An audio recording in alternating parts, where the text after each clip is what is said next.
et tout quelques années auparavant, influencé par le cubisme, le constructivisme, affirme sa volonté d'un art construit, incluant les notions d'espace et de temps.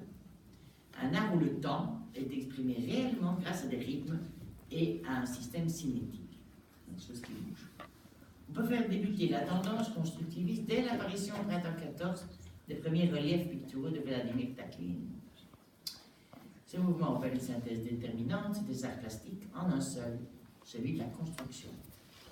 En 1917, Kazimir Malevich, ardent défenseur du suprématisme, est engagé comme professeur aux ateliers supérieurs d'éducation artistique de Moscou, où il rejoint Vassili Kandinsky, Taklin, Pevner et Gabo. Voilà. Donc on est en 1920, on a un certain Taklin et un nouveau mouvement qu'on appelle le constructivisme, qui lui veut ramener les notions d'espace et de temps et rassembler tout dans l'architecture. Vous voyez, ça c'est la sculpture de Taklin. En fait, je ne sais plus l'anecdote, mais le jeune Taklin était arrivé à Paris. Il voulait aller voir Picasso. Il est allé sonner à sa porte, il s'est fait jeter. Mais, parce que Picasso n'avait pas besoin d'un gamin plus, je ne sais plus quel âge il avait, 16 ans, voilà. Mais il a vu dans la pièce un truc mis dans l'angle, comme ça, des recherches de Picasso. Et ça lui a donné une sorte d'illumination, il a compris. Il s'est mis à faire des sculptures comme celle-ci, vous voyez, qui est quelque chose qui participe de l'espace.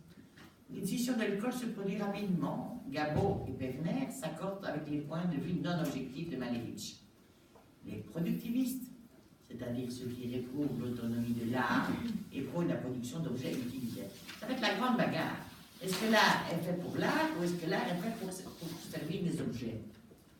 Et donc, après ça, il y a des gens, ils ne sauront plus voir, je dis toujours une sculpture sans vouloir lui mettre une écharpe autour du cou, qu'elle serve de lampadaire ou de porte-manteau. Ça, c'est les productivistes. Il faut que ça serve à quelque chose, vous voyez, que ça rende... C'est les Russes, ils veulent que tout l'art soit pour le peuple, on n'a pas le temps de faire de l'art. Voilà, on doit faire en sorte que chaque être humain sur cette terre, du plus petit au plus grand, ait des beaux objets en main, et donc on n'a pas le temps de faire des choses comme ça en dehors. Et donc voilà, donc il faut que les objets soient... L'art soit productif.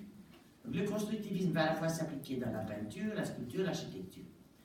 La démarche de Naum Gabo se révèle surtout novatrice par son emploi de matières plastiques transparentes et par le mouvement qu'il introduit dans ses sculptures, préfigurant les mobiles de Calder. Ça, on verra un petit peu après. Et l'art cinétique, donc, qui fait bouger les choses.